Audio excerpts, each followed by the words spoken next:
गुड़गांव के Riyan international school में हुई घटना के बाद पूरा देश सन्न है। सभी अभिभावक ये मांग कर रहे हैं कि जांच होनी चाहिए और हमें इंसाफ चाहिए।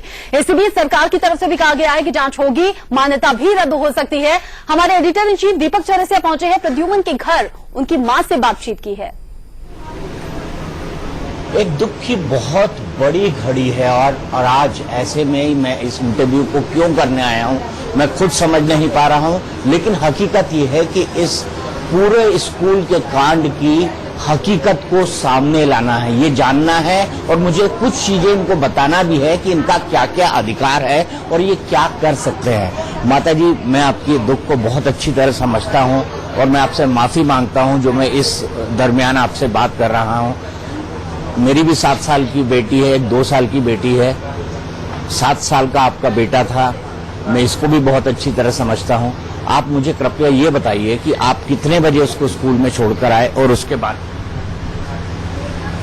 सर, मेरे हस्बैंड उसको 7:55 में घर से लेके गए। यहाँ से मात्र 5 मिनट का रास्ता उसका स्कूल का है।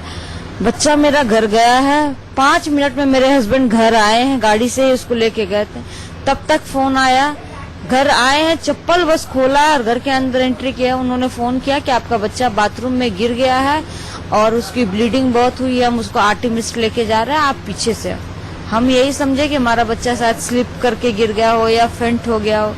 हम वहां गए, उसके बाद भी उन्होंने टीचर ने हमें कुछ भी नहीं बताया कि उसके साथ क्या हुआ है। मुझे तो बहुत बाद में पता चला। स्कूल ने कुछ नहीं बताया आपको? नहीं, स्कूल वाले मैं मुझे कि आप दुआ करो कि आपका बच्चा ठीक हो जाए, आपका बच्चा ठीक हो जाए। मैं इसी आशा में बैठी थी कि मेरा बच्चा अंदर जाएगा और मेरा बच्चा फिर बाहर आएगा, भले ही 10 दिन लगे, 15 दिन लगे, लेकिन मेरा बच्चा बाहर आ जाएगा, ठीक होके आ जाएगा।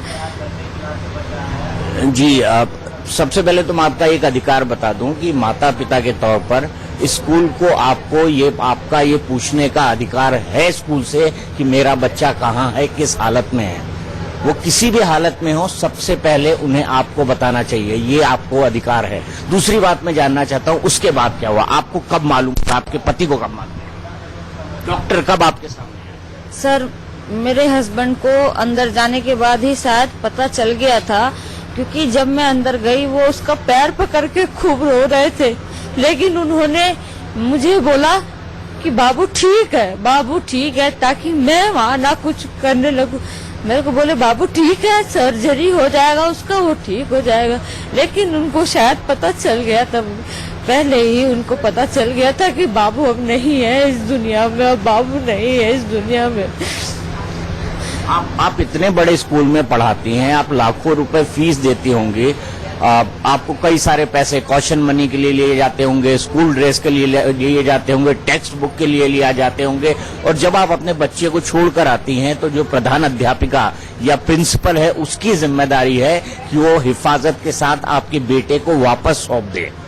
क्या उन्होंने ऐसा कुछ नहीं किया? सर, वहाँ की प्रिंसिपल किसी से नहीं मिलती है। सबसे बड़ी बात तो है, मेरे साथ और भी पेरेंट्स हैं, मैं आपको बता दूं, इन्होंने पिछले साल काफी फीस बढ़ाया था, बहुत ज्यादा। यहाँ सभी एक मिडिल क्लास फैमिली है, कोई देख सकता हूँ, मैं देख सकता हूँ, ये मिडिल क्लास मेरे जैसा ही परिवार। हाँ, लेकिन बचपन में मैं जिसका अपनी जरूरतों को काट के, अपने सभी पेरेंट्स अपने हर जरूरतों को काट के अपने बच्चों को अच्छे स्कूल में भेज रहे थे कि कम से कम बच्चा हमारा बन जाए। हमने तब भी उनसे बात की, कितने सारे ईमेल्स डाले, लेकिन इनकी अंजू मैम ने किसी को नहीं मिलने दिया। आप हमसे बात करो, हमसे, इनके प्रिंसिपल से कभी बात नहीं करने देते थे ये। कल भी इनकी प्रिंसिपल गई है तो उस लेडीज को कोई मतलब नहीं था। वो एक फोन लेके तब से उसके कान में फोन लगा था और वो साइड में खड़ी थी, उसके चेहरे पे इतना सा भी सिकन नहीं था कि उस बच्चे के साथ इतना बड़ा चीज हुआ। अगर शायद उनके बच्चे के साथ होता तो वो क्या करती, लेकिन उसके चेहरे पे इतनी सी भी सिकन नहीं थी। भगवान करे किसी के बच्चे के साथ ऐसा ना हो, जो आपने देखा है वो किसी के बच्चे के साथ ना हो। लेकिन मैं आपसे जानना चाहता हूँ, क्या आपने पुलिस में प्रिंसिपल या स्कूल एडमिनिस्ट्रेशन के खिलाफ कोई कंप्लेन लिखाई है, क्योंकि जो कानून कहते हैं उसके हिसाब से जो पहली रिस्पॉन्सिबिलिटी बनती है वो स्कूल की बनती है। जूनियर स्कूल सेफ हो, बच्चों के टॉयलेट सेफ हो, इसके बारे में नियम है, इसके बारे में कानून है जो सरकार ने बनाए हैं। पहली बात तो ये कि बच्चों के टॉयलेट तक वो कंडक्टर कैसे पहुंचा। भैया ये तो मुझे भी नहीं पता कि वो कैसे पहुंचा, वहाँ क्या हुआ नहीं हुआ, ये तो मुझे भी नहीं पता। हमें तो बस फोन आया कि आप सीधा आर्टिमिस्ट पहुंचो। मैं जाके भी नहीं देखी कि वहाँ क्या हुआ था। कोई पेरेंट्स आया था, उसने बोला कि वहाँ के टीचर्स बच्चों को बैग और बाबू का बोतल दिया था, वो खून में, उस पूरा बोतल में खून लगा हुआ था और किसी दूसरे बच्चे से ही उसको साफ करवाया है। साफ करवा दिया? साफ करवाया। साफ करवाना भी मैं आपको बता दूं, अगर स्कूल ने बिना पुलिस के निगरानी पंचनामे कराए अगर ब्लड को साफ करा रहा है तो ये कानूनी अपराध है और उसके चलते प्रिंसिपल, हेडमिस्ट्रेस और क्लास की प्रधानाध्यापिका को तुरंत जेल होनी चाहिए। पुलिस की बात कर, कानून बता रहा हूँ बहन। मेरे पास फोन आया है भैया और पुलिस बोल रही है कि 8:45 में बच्चा मरा। बच्चे 8:45 में तो आर्टिमिस्ट में थे, मेरा बच्चा वहाँ मरा पड़ा हुआ, सोया हुआ था वहाँ पे। बच्चा तो यही खत्म हो गया था, क्योंकि जब मैं हॉस्पिटल पहुंची वहाँ एक, आप आराम से सांस लीजिए। मैं मानता हूँ बहुत दिक्कत है, मैं अपने आप को गुनाहगार मान रहा हूँ कि मैं आज आपसे बात कर रहा हूँ। वहाँ एक लेडी, जब मैं वहाँ बैठी थी तब मुझे कुछ नहीं पता था कि बाबू अब नहीं है। उसने बोला ये उसकी मदर है जो बच्चा मर गया। फिर भी मेरे अंदर ही आत्मा नहीं मेरा माना, क्योंकि मेरे हस्बैंड बोले थे कि उसको ICU लेके गया है, उसको स्टिच करेगा, वो ठीक हो जाएगा।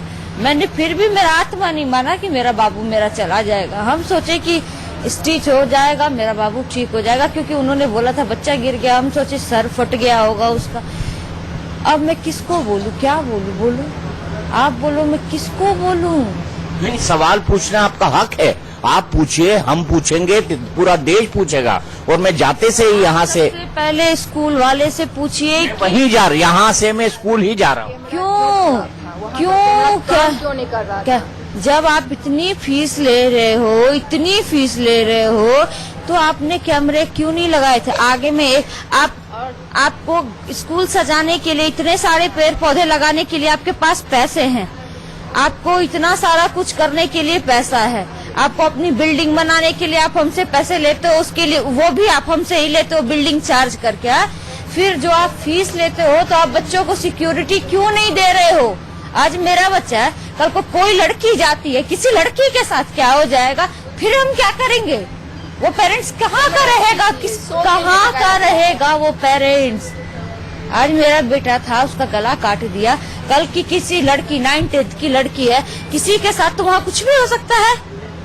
हम बच्चे को कहाँ तक घर में बांधेंगे? आज बताएं, मेरे बच्चे ने जो क्लास के कंपाउंड के अंदर जो कंडक्टर, ड्राइवर सब होता है, वहाँ पे बैठ कर जुआ खेलता है, सब बच्चे देखते हैं और टीचर सब भी देखती है। तो ये क्या स्कूल का नियम है? नहीं, बिल्कुल नियम नहीं है। और अगर ऐसा कुछ हो रहा है तो ये पूरी तरह गैर कानूनी है। उसका अलग क्यों नहीं बाथरूम दिया? नहीं, बाथरूम नियमों के अनुसार बाथरूम होना ही चाहिए स्टाफ का और बाकी लोगों का अलग। माफ कीजिएगा, आपकी आवाज के साथ मेरी आवाज बढ़ गई, मैं माफी चाहता हूँ। सॉरी, ऐसे में तो आवाज बढ़ेगा ही, कितना भी। बस मुझे ये चाहिए भैया कि मुझे कहीं से भी वो आदमी चाहिए और इनकी स्कूल की प्रिंसिपल, इनका चेयरमैन, इन सबको आप भेजो अंदर। रायन स्कूल का ये पहला मामला नहीं है, नहीं, इससे पहले भी हो चुका है। इससे ठीक है ना, ये सेकंड है। हमें जस्टिस चाहिए, इस एडमिनिस्ट्रेशन के अगेंस्ट हमें एक्शन चाहिए। जो भी लोग उसमें इन्वॉल्व हैं उनके अगेंस्ट एक्शन होना चाहिए, हमें इससे ज्यादा और कुछ नहीं चाहिए। ठीक है, आखिरी बात, इससे पहले भी भैया इनके स्कूल में स्विमिंग पूल में बच्चा डूबा है, तब कहाँ थे? 2 साल पहले टंकी में, बसंत कुंज में, यही रैन बसंत कुंज दिल्ली वाले में टंकी में लाश मिली है बच्चे को। मैं आपको बताऊं, मेरा बच्चा बस में नहीं जाता था, कुछ दिन पहले की बात है। मेरे साथ एक है, वो जाती है, वो लेडी भी नहीं है शायद, चली गई। उनका बच्चा जाता था, कोई बच्चा स्कूल का बस में चढ़ के बस को स्टार्ट कर दिया, बस वाला कहाँ था, बस चाबी उसमें थी, जब तो अगर वो बस स्टार्ट होके चल जाता वो कितने बच्चों को रौंद कर चला जाता। तब उन भाभी जी ने जाके बहुत हल्ला किया, तब जाके उन्होंने बोला कि गलती से हो गया, गलती से हो गया। अगर उस दिन अगर बस चल जाता तो बस कितने बच्चों को रौंदता। मतलब वो स्कूल वाले गलती पे गलती करते जाते हैं, लेकिन उन लोगों को कोई फर्क नहीं पड़ता, कोई फर्क नहीं पड़ता। वो मतलब मैं तकरीबन 3-4 साल से सुन रही हूँ, उस स्कूल में हमेशा कोई ना कोई हादसा हो ही रहा है, लेकिन वो लोग कोई एक्शन, मतलब उन लोगों को कोई फील ही नहीं होता। बस जिसका बच्चा गया गया, जिसका जो हुआ गया, जिसकी दुनिया उजरी वो उजरी। कैंसिल होना चाहिए, इस स्कूल का लाइसेंस कैंसिल ही कर देना चाहिए रायन का। ये जिस हिसाब से बच्चों को ट्रीट कर रहे हैं, इतने महंगी ये लोग फीस लेते हैं, इसका लाइसेंस कैंसिल होना चाहिए। बिल्कुल इसका लाइसेंस कैंसिल होना चाहिए, रद्द होना चाहिए, स्कूल बंद होना चाहिए। एक आखिरी चीज आपसे जानना चाहता हूँ, आप बहुत एक ऑर्डिनरी मिडिल क्लास फैमिली से आती हैं, जिस ऑलमोस्ट फैमिली में मैं बचपन से आज तक बड़ा हुआ हूँ। मुझे आप ये बताइए कि आपको फीस देने के लिए तो बहुत संघर्ष करना पड़ता होगा, वो भी 2-2 बच्चों की फीस सेम स्कूल में। भैया मुझे ही नहीं, यहाँ जितने भी यहाँ के पेरेंट्स हैं सबको, जब हमारी फीस आती थी हम 2 महीने से अपने दूसरे खर्चों को रोक लेते थे कि हमारे बच्चों की फीस देनी है, उनको पढ़ाना है। मैंने देखा है, अगर मैं अपने हस्बैंड को बोलती थी ये चीज ले लो, बोलते थे नहीं अगले महीने मुझे फीस देना है, ये खर्चा हम बाद में भी कर लेंगे। आप सोचो तो ना मेरा बच्चा ना वो पढ़ा ना लिखा और ना बच्चा मेरा रहा। मैंने किसके पीछे इतना किया भैया, मैंने किसके पीछे इतना किया? मेरे तो कुछ नहीं हाथ लगा, हम तो खाली हो गए, कुछ नहीं मेरे हाथ में लगा। आप आराम करिए प्लीज, मुझे बहुत दुख हो रहा है, आप आराम करिए। मैं सिर्फ इतना ही कहना चाहता हूँ कि मनोहर लाल खट्टर जी, अगर आप मेरी बात सुन रहे हैं, गुड़गांव प्रशासन आप मेरी बात अगर सुन रहे हैं, पुलिस अगर आप मेरी बात सुन रहे हैं, दीपक चौरसिया की आवाज सुन रहे हैं, तो कम से कम समय के अंदर अधिक से अधिक कार्रवाई इस स्कूल के लोगों के खिलाफ होनी चाहिए। सवाल ये है कि क्या उन्होंने सबूत मिटाने की कोशिश की है? सवाल ये है कि छोटे बच्चों प्राइमरी सेक्शन के टॉयलेट में एक कंडक्टर कैसे गया? सवाल ये है कि क्या छोटी मुर्गी को पकड़कर बड़ी मुर्गी को छोड़ दिया जा रहा है? हेड मिस्ट्रेस और प्रिंसिपल से अभी तक पूछताछ क्यों नहीं की गई? बच्चों का जो केयरटेकर टॉयलेट के अंदर होना चाहिए उससे पूछताछ क्यों नहीं हुई? ऐसे कई सारे सवाल हैं जिसके जवाब मिलने को बाकी हैं और खट्टर सरकार को चाहिए कि इसका जवाब दे और तुरंत दे, क्योंकि ये हर घर के दर्द का सवाल है। हर बच्चा अपने घर से निकलता है, स्कूल जाता है सेफ हाथों में, लेकिन जो कुछ प्रद्युम्न के साथ हुआ है उसको देखकर डर जाता हूं, उसको देखकर सिहर जाता हूं। इन दर्द भरी तस्वीरों को देखने और सुनने के बाद अब कुछ कहते बन नहीं रहा है। एक ब्रेक